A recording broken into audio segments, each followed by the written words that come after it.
Welcome all of you. Today we will have a conversation about quality, assessing quality in science, assessing quality in academia. And in our 2019 position paper, Room for Everyone's Talent, we wrote that in our assessments of academic performance, we increasingly focus on quality, content, and creativity. Today we will explore how to do this. What is qualities, and are there several qualities in science? Dialogue is key. Dialogue is key in our recognition and rewards program we started in 2020 in the Netherlands. But also, this will be really a dialogue. So we hope to deepen the conversation on quality, on assessing quality today. And I hope we will together have an open and personal dialogue with room for differing views on this topic of assessing quality. So please feel free to ask each other questions. And I really hope to give room today for reflections and perhaps reflections on the assumptions we might all have on quality. This is Rinske Vermeij. Rinske is a PhD student in psychology, and her expertise is in history of psychology and history of qualitative methods. And she works for NWO as a policy advisor. And in this role, she works on the NWO Talents Program. On my right-hand side is Matilde Galli. And Matilde is group leader at the Hubrecht Institute. And her group studies how the cell cycle is controlled in different cell types within a multicellular organism.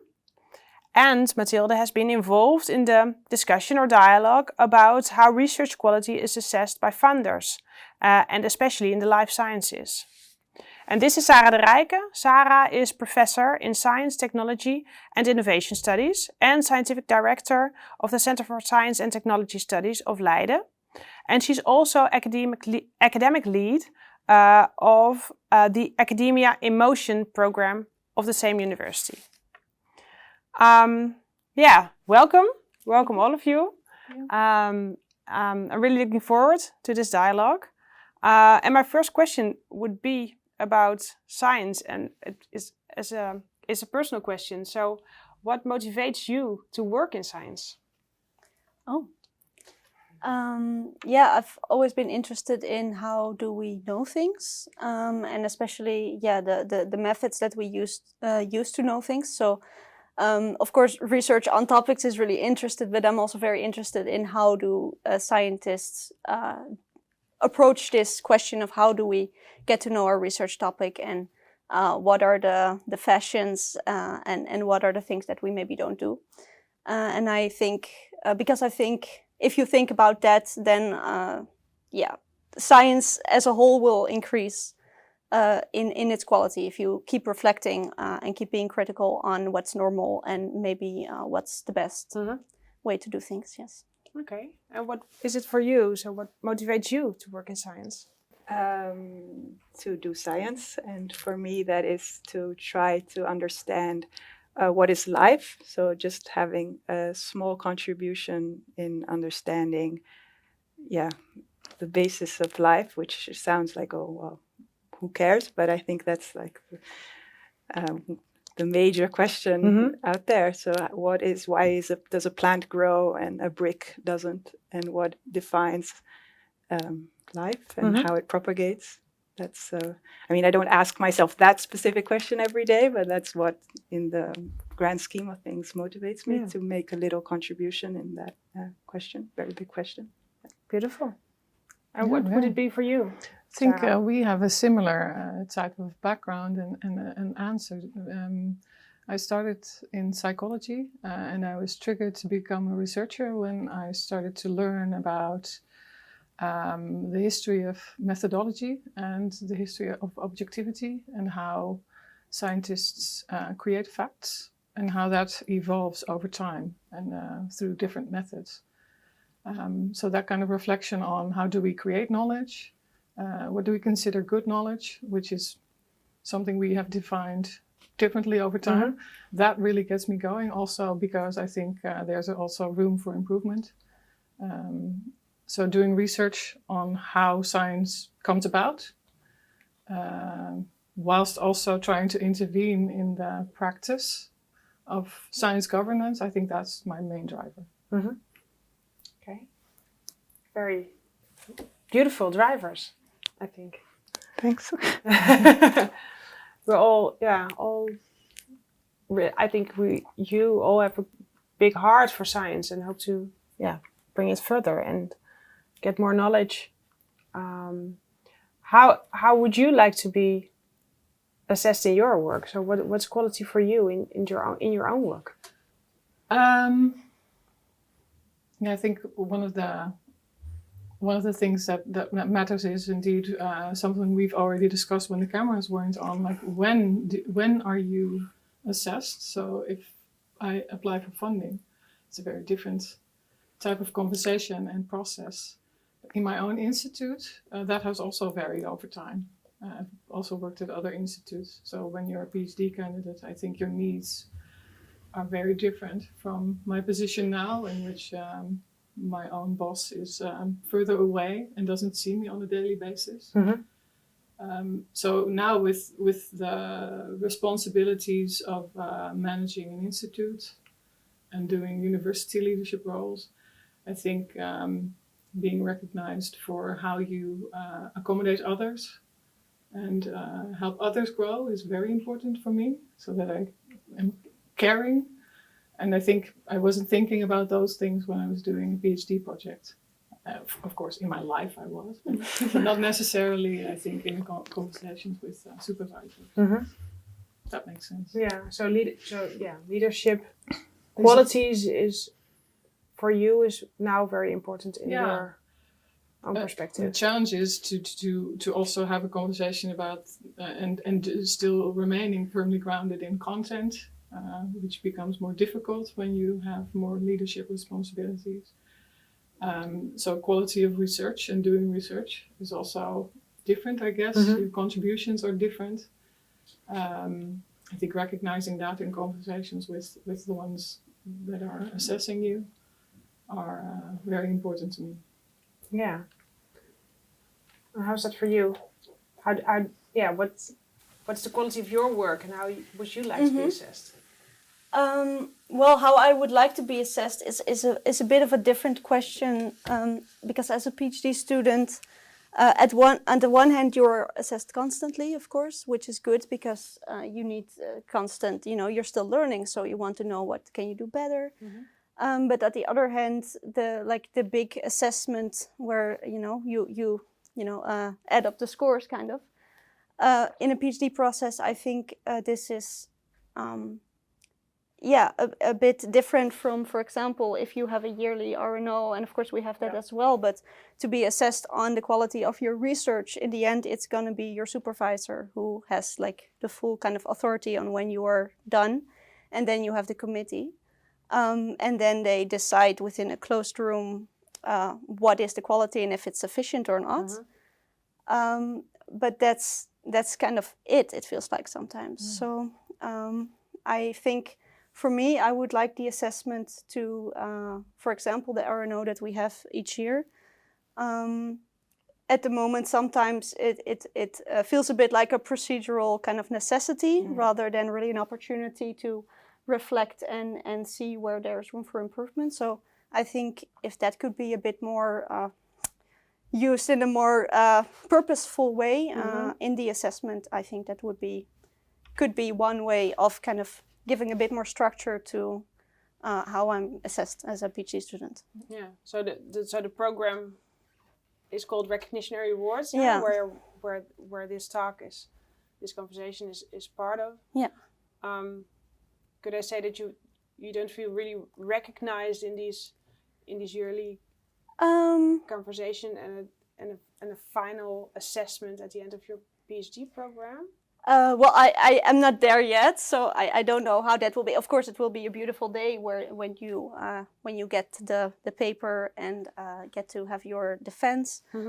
I think that will be really nice, but to say it's really a moment of assessment, I don't know if it will feel exactly that way. Yeah. Especially in the Netherlands, I think that's changing, but it used to also be a bit more that, once you get to the point of your defense, kind of you don't get to defend if the quality isn't good enough. So it's not really an assessment as well.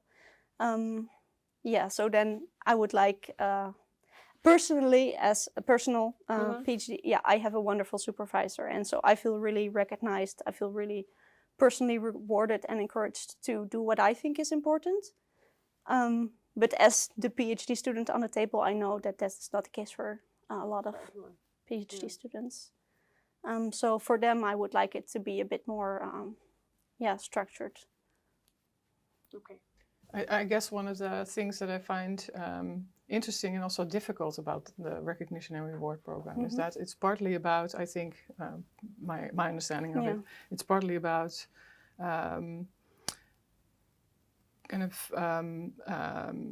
helping someone develop, ideally.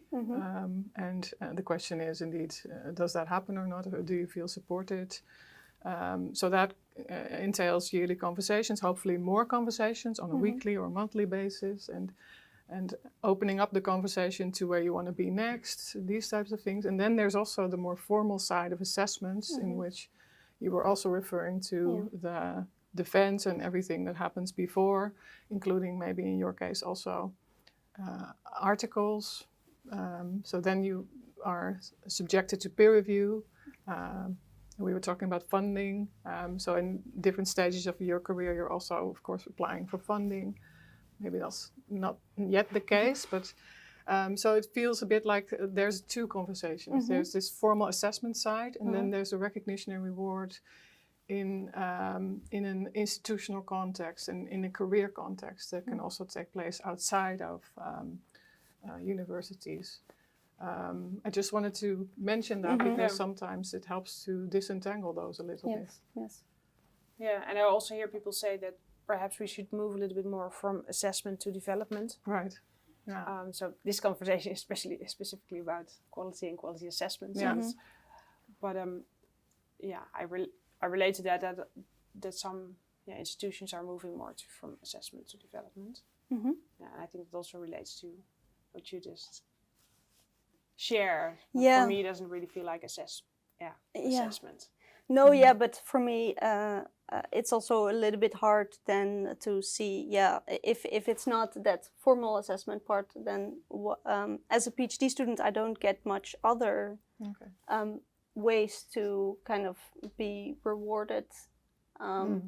It's like, for me, I know that for UD, UHD, and there are specific steps, specific hoops that you have to jump through in order to get to the next level. But for a PhD, it's not really clear. There are no ways at the moment I see, except from having a nice supervisor who pats you on the back, in which specific things are at the moment recognized or rewarded, aside from maybe getting publications. And what is it like for you? How would you like to be assessed? So I think it really depends on what the purpose of the assessment is. So I think I would like personally to be assessed differently within a grant application versus when I have my yearly evaluations at work. And that was actually one of the two main points I wanted to bring about, that I think the criteria of the research quality are also different depending on what the purpose is of the assessment. So we were briefly talking, for example, about open science. I think that as a scientist, you have a responsibility to make the science, that the research that you do, the data that you acquire, publicly available for everybody, so that knowledge increases in the fastest possible way. And this is, I think, every scientist should be doing this, and this should be assessed. It's important but this should be assessed by your employer.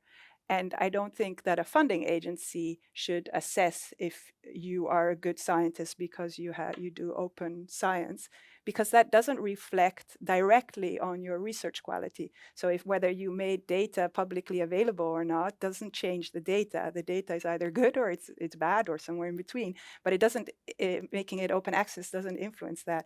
So I think that when you assess scientists, you should also really think, what is the purpose of this assessment? And within a grant, even there are differences. Is it for a collaborative grant, or is it? Then you know that looking for criteria that are that can show that this person has experience collaborating or has already set up then those are important criteria in that specific scenario. So I think, when talking about these things, you have to think in that aspect. And the other aspect you have to think about is, who does the assessment, and do they have the tools to actually do that assessment properly? So, your supervisor will be the best person to assess your yearly progress. Within a grant, the people that are in your scientific field will be the best people to know if you've actually contributed in that field. However, this also often is not done ideally. So people that actually don't know your specific field very well perform the assessment, or a person that is not directly connected to you in a professional manner does your assessment, whereas they don't really know what you're doing in your job. So I think those two things are really important to think about when assessing scientists. Yeah. And what is quality for you in your own field? So in my own field, I'm a biologist, a very specific type of biology. So in my field, creating knowledge that has moved the field forward. And I worked specifically on cell division. And so if I discovered something new about cell division that other people then take up and use in their own research. And actually, ideally, I also make discoveries that are applicable in other aspects of cell biology. And so, quality for me is having a pretty broad impact on increasing knowledge in my field.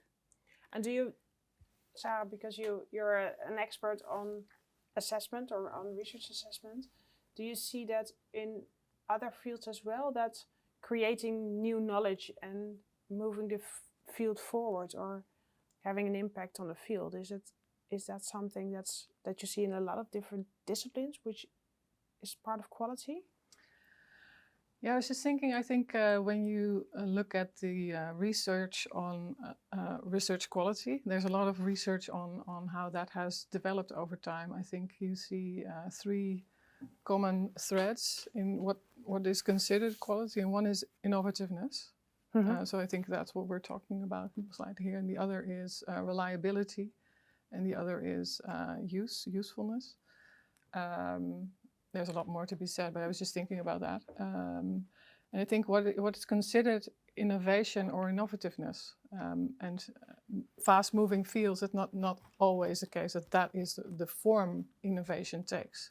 You can also have much more applied research that defines innovation differently. Yes, for some fields, but not for all fields. And the other thing I was just thinking was about, I think a very valid point you're making about these different contexts of assessment and who is responsible for what, which is one of the big challenges in thinking about how do we do this collectively together. So for open science and open data, that's a very complex one. I think that one of the reasons why it ends up with funders is that they have the most leeway in the system to affect change. And universities have much less agency for many, many reasons.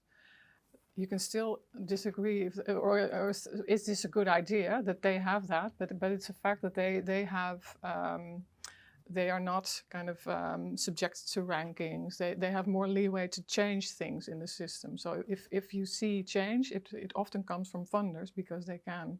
But I do completely agree, for example, that most funders now say that if you receive money from their funding agency, then you have to publish open access. And I think that's a very good movement to force scientists to do this. And you can actually budget that in, because people think, oh, why wouldn't people publish open access? But a lot of journals actually ask ridiculous amounts of money to publish open access. Yeah. But then you can budget that in, so that's really good. I think that we should really stimulate that. But it's something else when you judge the quality of the science and the scientists based on whether they published open access or not. And that has been happening in the talent program. I was asking some Vermeij applicants to send me their applications and their reports, and I got quite a lot of them, and I was looking through the life sciences. I got 15 of those, and I was just comparing them to see what were the evaluation criteria. And so they have a set of assessment criteria that they look at. They're pretty vague, but one of them has that scientist shown contributions to open science. And so some people put that in and explicitly talked about it. And then there were remarks by the reviewer, oh yeah, this person does open science, as, thumbs up for them. And that was counted as a pro versus somebody that didn't mention it, where actually I looked up, one of their reference was open access, I just forgot to mention it. But that then has impacted their score bad, and they didn't go through the first round. And I think, it's a bit dangerous, these things, these qualities. You really have to think, are they directly, is the goal, the purpose of why you're assessing this, does this criteria, is that important for that goal? And we should be really, another one is teaching. So if you do teaching outside of your research, is that something that makes you a better scientist? In my opinion, no. I think that there's two different qualities. And so, for example, for a scientist, when I'm evaluated for my job, if I also have a teaching obligation, that for sure should be then evaluated. But when I'm applying for a grant, I shouldn't be evaluated on my if I did or did not do teaching, or how well I did the teaching.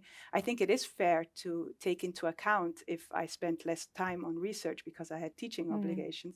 And that's something that a lot of funding agencies do. I think also NWO, they require to fill in the amount of months actually spent on research, which is good. Then you can kind of take it into the big picture, like how much time did they have on research and what was the output. I think that's good. But if you're applying for money to do research, you should look at how good do you do the research, not how good of a teacher you are. And do I understand you correctly that you are worried about that open science practices interfere with quality assessment? That's no, I think that it has completely nothing to do with each other. That if you take two scientists and one publishes open, has, like, if you look at their publication list and one has more open access publications than the other one, that has nothing, that doesn't tell you if the one is a better researcher or not. It doesn't say anything. You see that for data? So yeah. Well, yeah, it's gathering data, and you can only open up your data if it's a well preserved data set. I think, but perhaps you see it differently. But I think the danger is also if people know that or think then, and the WO looks at if you have a lot of open access data, I would also then put all my RNA sequencing data online and think, I'll make it publicly available if that gives me an extra point on my NWO grant. Sure. I don't think it doesn't have any reflection on the quality of the data. So how does that work in your field? Because I think the philosophy behind open data and data sharing is also with that second aspect of research quality, like the process of doing the work and how reliable you are and whether or not people can actually check. Reproducibility. Yeah. So do you have that in place in your? How does that work with when colleagues? we publish, we do usually deposit all the data in databases, and a lot of journals request all the raw data.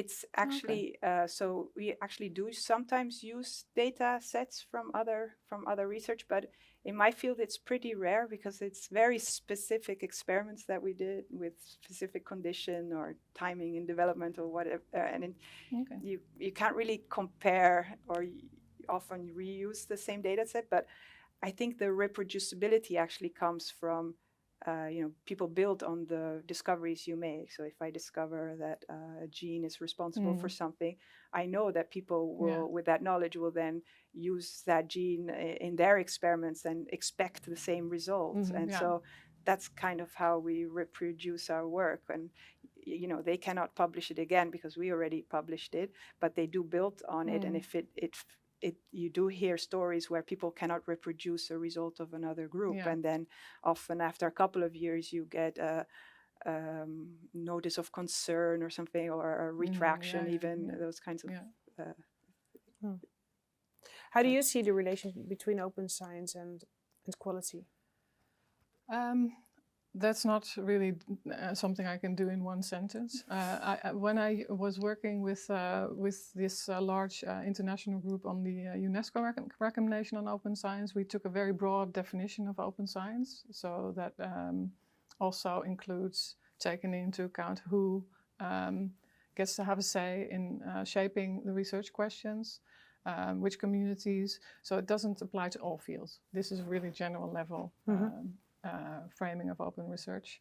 So it really starts with who's included and excluded in forming the questions, and how stakeholders in society at large are also included or excluded where relevant, to the question about publishing and infrastructures in the process side, and at the end, when you look at where data is being made available, or output is being made available very open.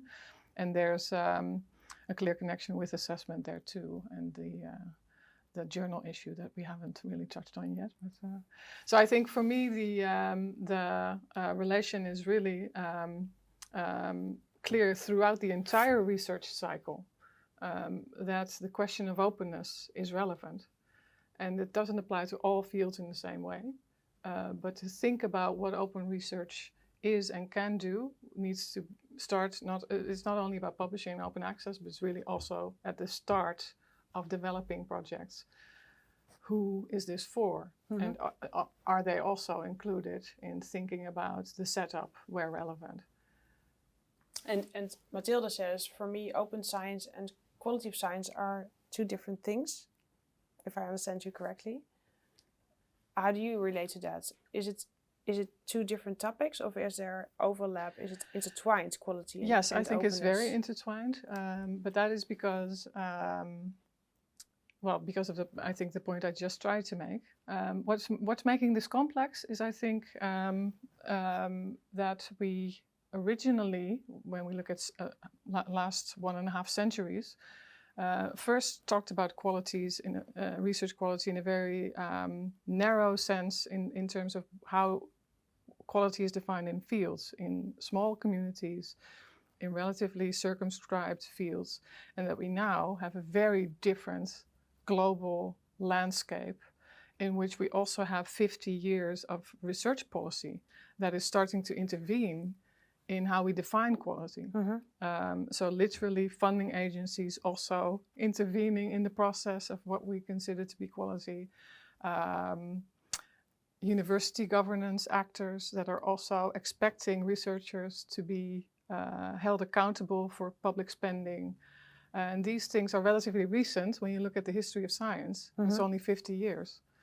And they, as soon as you have that kind of set of actors, so you have the field actors in the disciplines, and you have the actors like funders, ministries, those types of actors, they will have different needs and different definitions of quality, because they ask this question about accountability.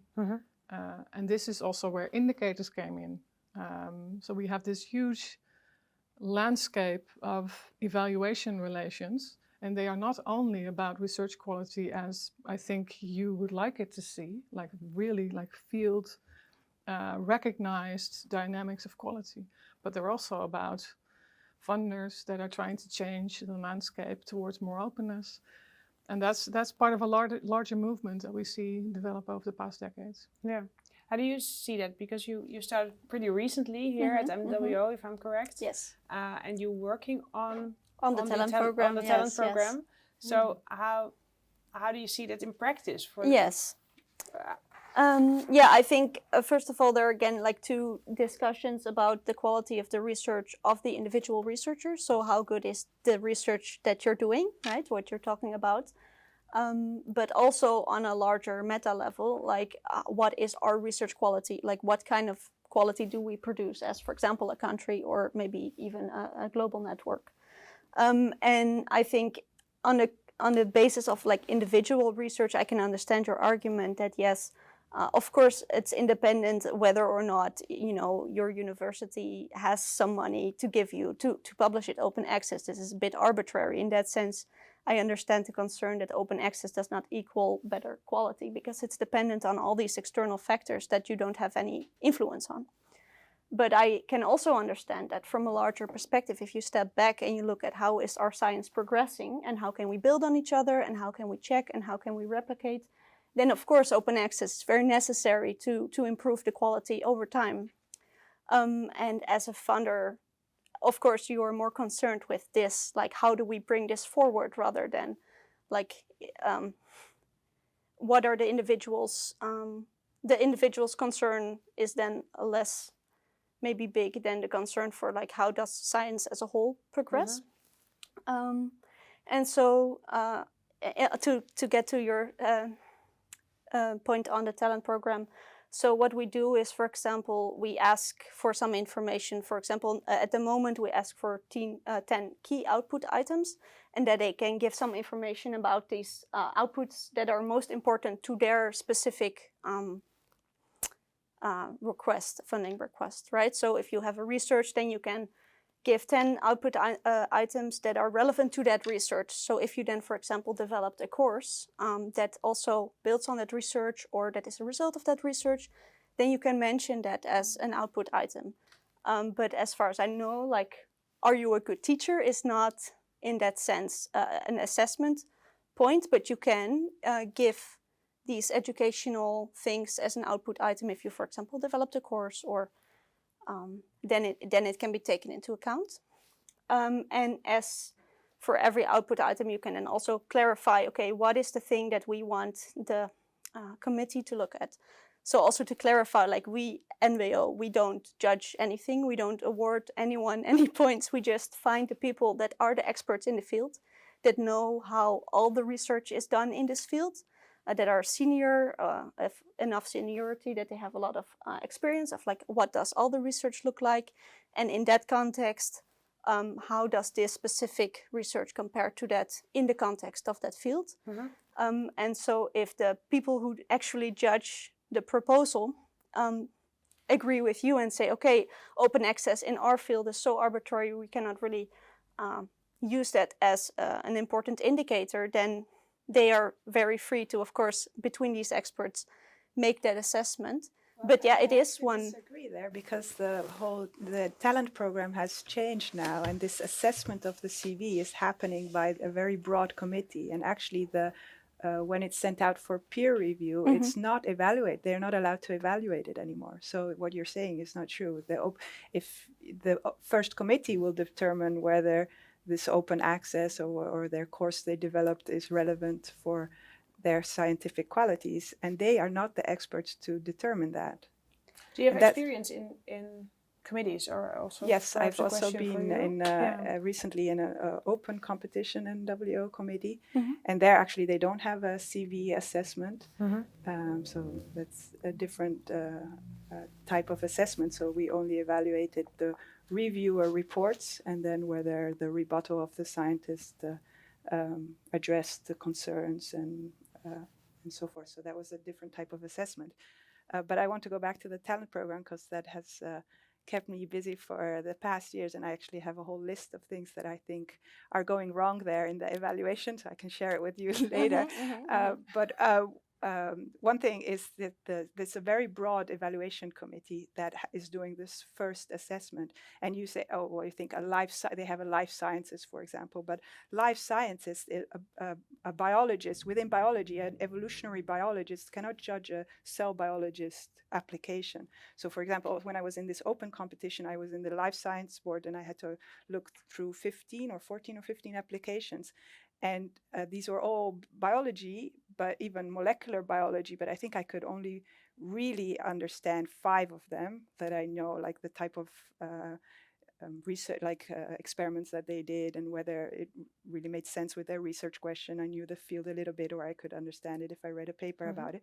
But the other 10 I didn't. And that's already a pretty field, but these and in VD and Vici, these committees I think are even broader. So a biologist has to convince a physicist or a geologist. It's just absurd because the whole CV works in a different way.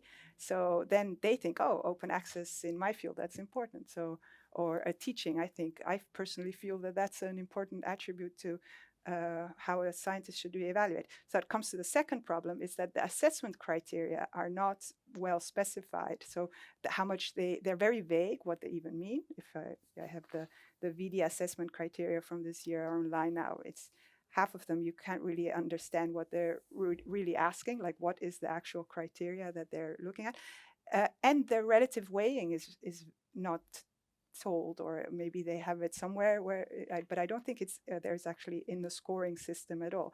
So one reviewer could think, oh, I personally find that, in development of a course based on your research is like the summum of excellence, whereas somebody else thinks, so a Nature paper is and how these are weighed and what should be weighed which way, nobody tells you. So it's very arbitrary, and I think it's really becoming a lottery. And that's also what I see when people send me their Veni applications, that it didn't, I could judge, again, maybe a third of the CVs that are in my field, that I could tell, like, okay, which one in my view is a better CV than the other one. And it wasn't reflecting in the ranking that they got. And that's really frustrating, because I also knew personally a couple that are the best, postdocs in the Hubrecht Institute, and already that's pretty attracts very talented researchers, and they didn't get through. But the problem was they were extremely humble and introvert, and didn't realize that they had to, mention open access, mention mentorship, mention other things. Then they were just used to, I have the important contribution in this paper, and we discovered this, which is a very important discovery in my field. But, if this person in broad committee didn't realize that that is a really important discovery, I mean, this person so what you say is assessing quality in science it's really discipline specific, and within a discipline, a subdiscipline or subdiscipline. Exactly. So you really need peer review. And I think, and the problem is you also need more than 2 or 3 reviewers. You need like 10 or so. And that's what NWO really needs to improve, I feel. They need to really invest in getting better reviews. So personally, I also encountered this. I applied for the VD twice in 2019, I believe, and 2021.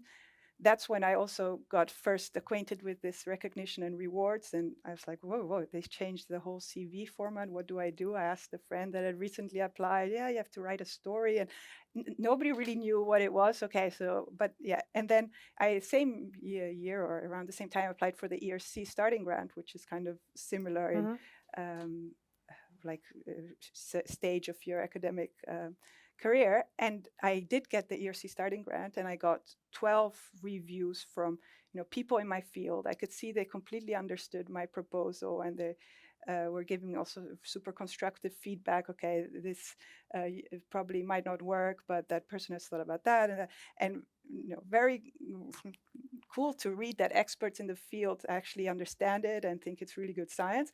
And then you get VD reports, 3 reviewers, of which 2 I doubt they even understood what I was talking about. It's super frustrating. I'm the same research. They assess the same CV. One says I'm bad, the other says I'm good, and it's the same person. And that the proposal was slightly different, but I don't think that made the difference.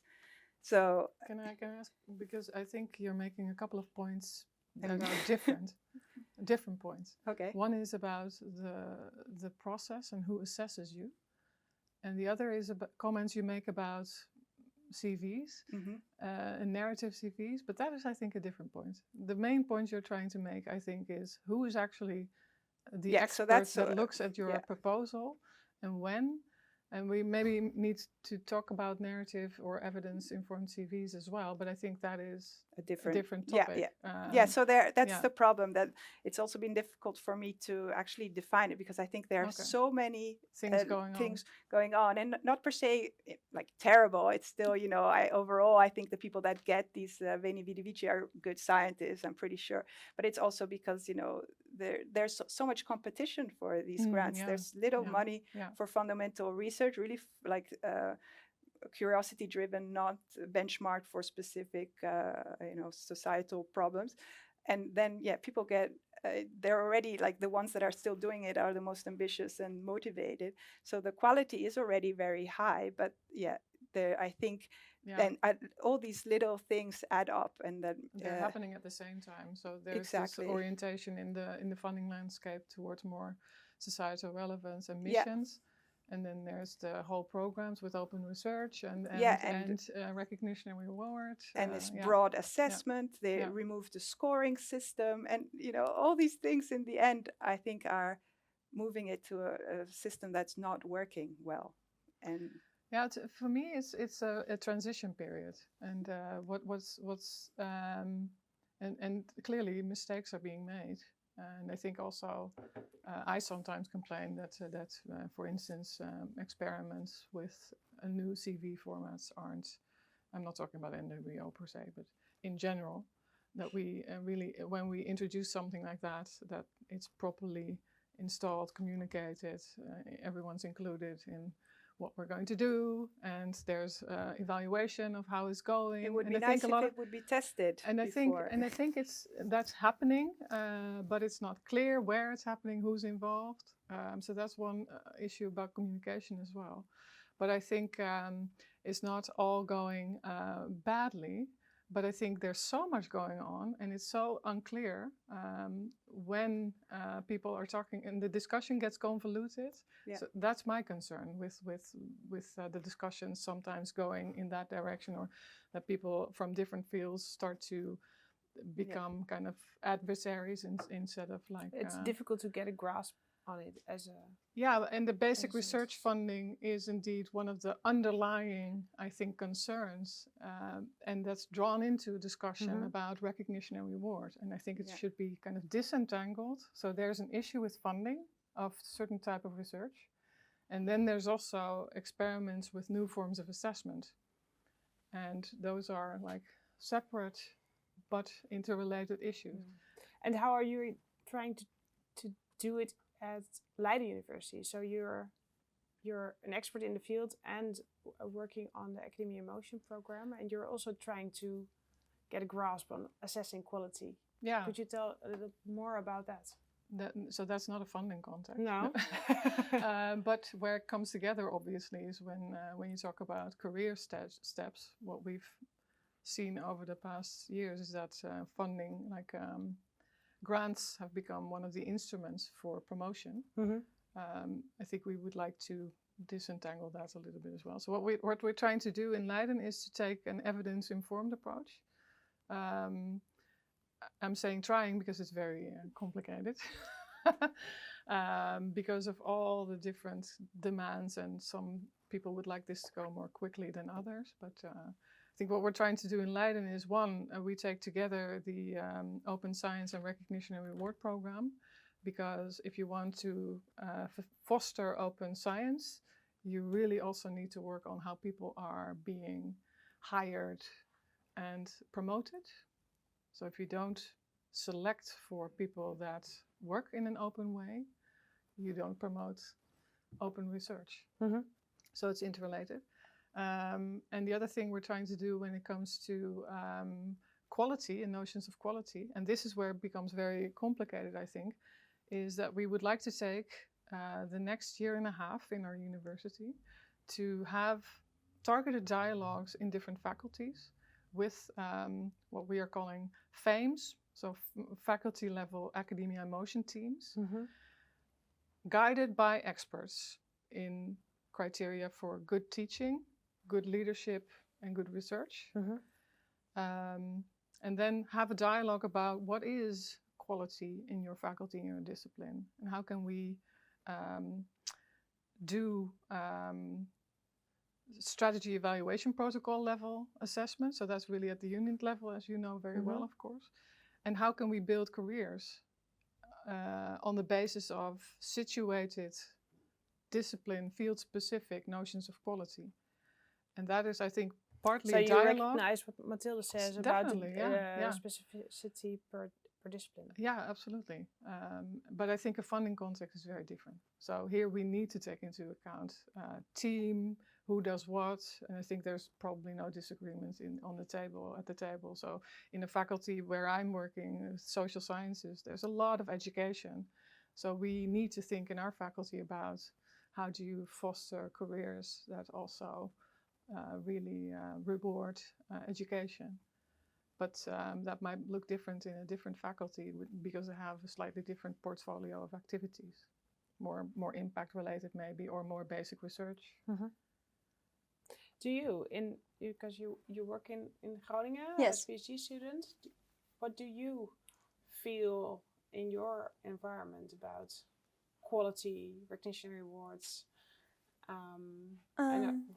perhaps open science, but how does it work in your context? In my surroundings, people are quite positive about it, and if they have comments, then it's usually that it's not really progressing quickly enough. And of course, also concerns about of course then the results or the consequences of these changes. As a PhD student, again to think about, okay, what does it mean for me? And so in this case, being very dependent on your supervisor, if you agree with your supervisor about what is quality science and how to kind of practice that, what things are important, then it's really nice and wonderful. But as soon as there are then differences in disagreements about, okay, what I think is important, for example, methodologically or open science-wise, and the supervisor does not recognize that makes it a little bit complicated. So PhDs, I think, sometimes can be concerned about, okay, I think this is a good move to look in a broader way about and develop myself also in different directions. But then what if I want to make the next step and then there it is not recognized and I invested all this energy in all these things that we will then not, that we will then be discounted on, kind of. So that's, I think, the concern broadly, and also for me personally, that I think it's really good. And for myself, I'll just do what I think is important, and not care so much about how that will impact my future career, because I think that's in the end what we need, kind of, to not be too concerned about our personal situation, but to think also a bit broader about like what is necessary, and what contributes to the community, kind of. And that's also not always the things that are good for my CV necessarily. Yeah. So you said this phrase transition period, I think. Yeah, and this is one of the big challenges. Yeah. This is where we're in some years seeing that things change very quickly, and how to relate to that. So you see people that I think it's difficult that things recognize change so quickly. this transition period, but I think it's from the funding agency, going back to that, it's a bit feels like an experiment. So if I look at from 2019, in the talent program, I think they changed the application form each year. It's slightly different, and it's really hard to understand like what is the goal and why. I mean, also because what is the proof that the old system, or for example like the ERC CV, doesn't work?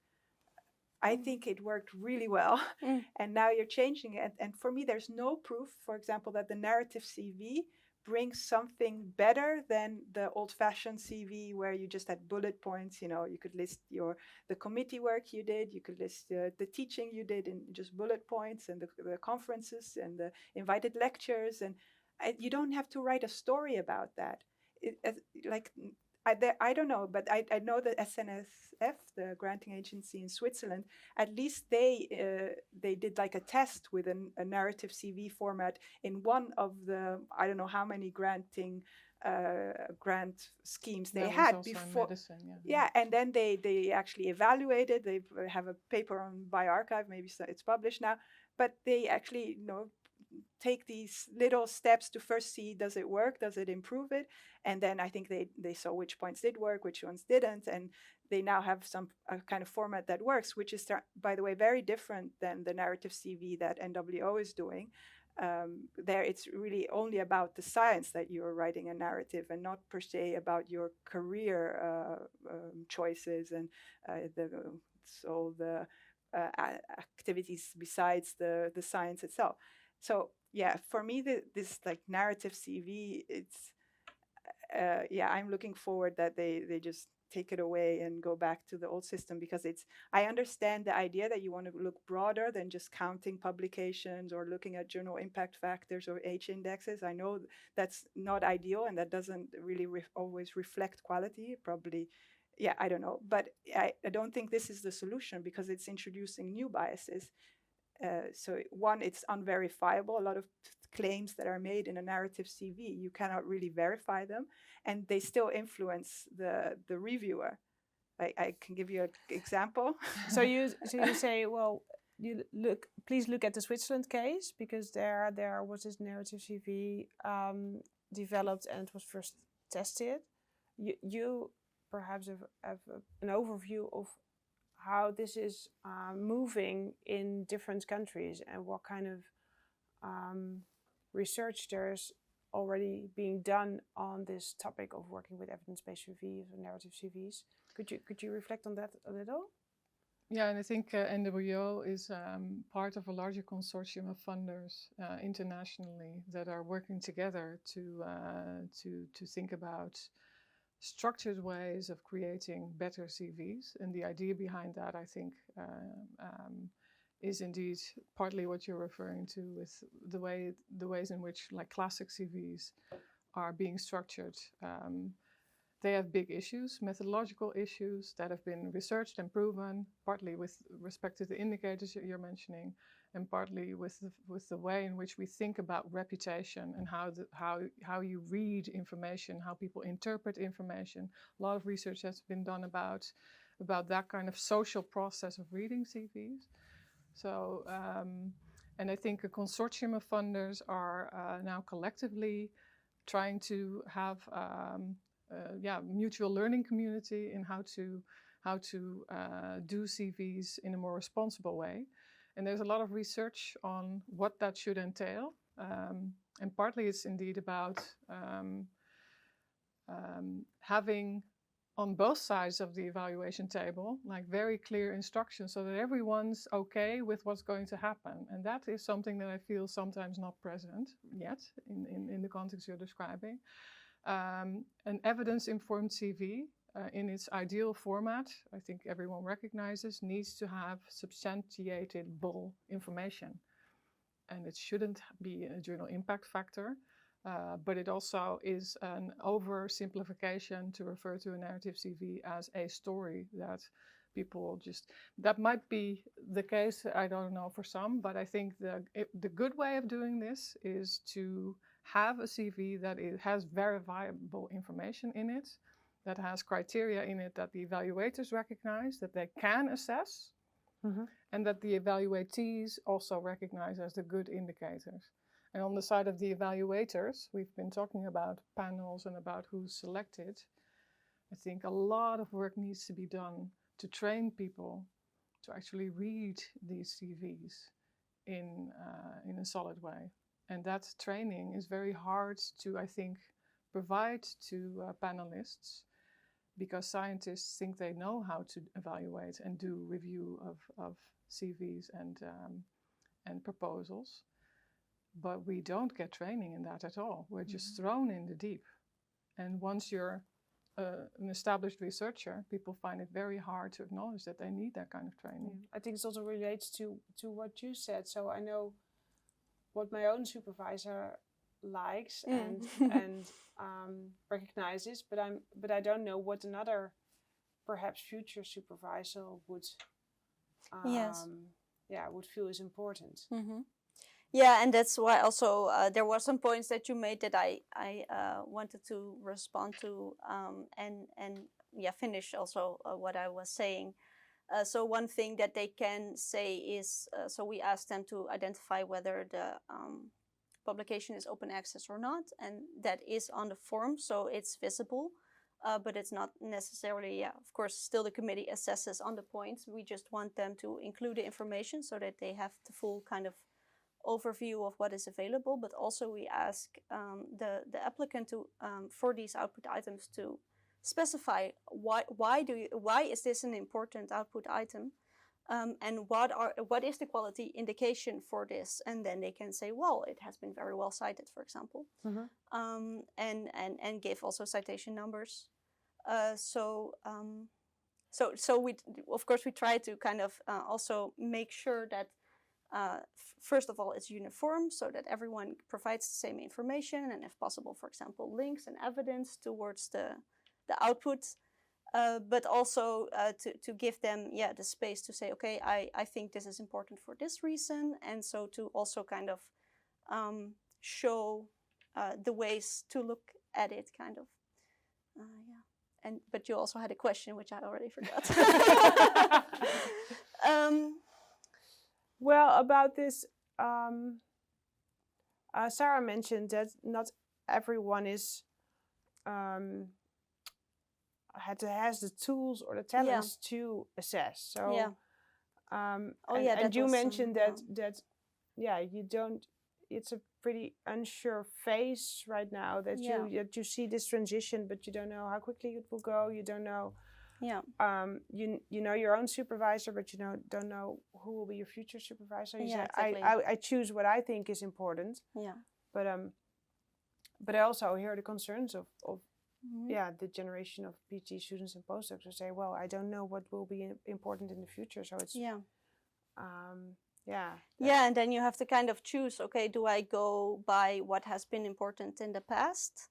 But I think if I just think for myself, kind of what is the scientific field that I want to work in as a person, and where I would feel welcome and valued and recognized and rewarded, then it is in the system where this diversification is possible, and where it is possible to say, okay, I will of course publish my research, but I will focus, for example, on making the publications a bit more extensive, for example, that you include, for example, multiple studies that are on the same topic within the same research paper, which is of course a bad move if it's about citation count and about amount of articles. Then it's better to, of course, to split up all these studies and to publish them separately and to have them refer to each other, and then you are, then you're set. But that's not, I think, what good science is. So I think about, okay, what is the field that I would like? What is the science that I would like it to become? And I personally go from there, but that is a bit bad, because I don't know if it will work out, and if the processes are really getting up to speed and we figure out how to kind of make this possible, then it is a field where I want to actually work in, and then it's great. And if the change doesn't happen, then it's also not a place where I would feel happy. So then it also doesn't matter so much that I then kind of hedged my bets a little bit, if that makes sense. So this is how I personally feel about it, but that's also because I am, I think, in a bit of a luxury position where my supervisor awards me this freedom and also tells me, okay, I think you are on the right track, so now you can kind of choose what you think is important. But I also recognize a lot of PhD students are within a very confined project, and they don't get this kind of space, and they also don't get so much say in like how, in what units do we publish this? Are we also going to make an effort to make this research that is useful to a broader audience than maybe this very specific subfield, can we also give access in some way by giving access to the data, but also maybe by putting it in a science blog. And I want to live in a world where you can say, well, I think that's important, and I will not throw in my own windows if I pursue that option. Yeah, so different types of outputs and different types of exactly. sharing your knowledge as a scientist. And what you also mentioned, I think it's a very valid point that it's of course very hard to get good reviewers on committees. And I think that's really also a struggle, especially as you mentioned, it's a field, your field is very specific subfield. So then you get into a tension between the experts, right? But you don't want the experts to be involved with the person that they are judging, because we want them to be objective. So we don't want to have like friend politics where you know, oh, this is a scientist that I know and I'm friendly with, so I will bump their score a little bit or whatever. So you have this tension between having experts but also having independence.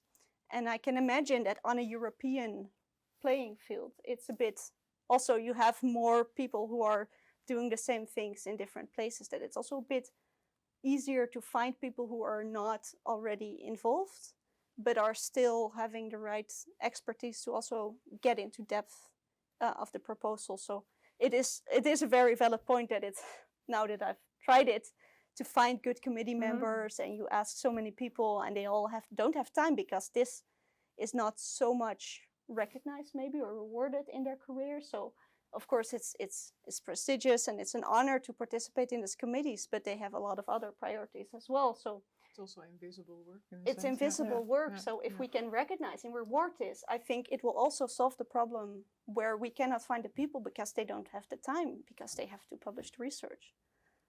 Yeah.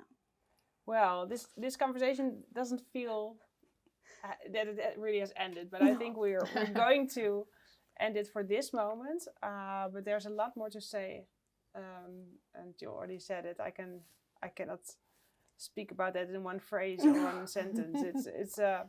It's of course a big topic, assessing quality and assessing diversity of qualities.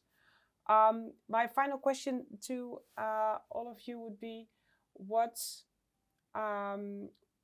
sticks to your own mind? What you've heard in this I think hour around this table. So what should someone who looks at this conversation should remember from this dialogue? I don't know if we covered it enough to make it a point, but I think it is this uncomfortableness of this transition period, where at the one hand you want to experiment, and this is also of course why we keep changing the forms, is because we think, okay, we assess, is this the best way? No, I think we need to adapt some things. And this is really, an ongoing process that cannot really be successful in one kind of go. It is uncomfortable, and it's also a bit supposed to be, because it's a change, and it's always going to be uncomfortable. And I think we just need to have these kinds of conversations where we think, okay, what is the best way to go through this uncomfortable experience together? What's the best way to go to this uncomfortable experience together? Yeah, for me, it's a bit double, because I completely understand your viewpoint and I completely support you. And I really think that's important, that you can be the scientist that you think a scientist should be. But I think it's a completely different discussion than what is happening with recognition and rewards within NWO.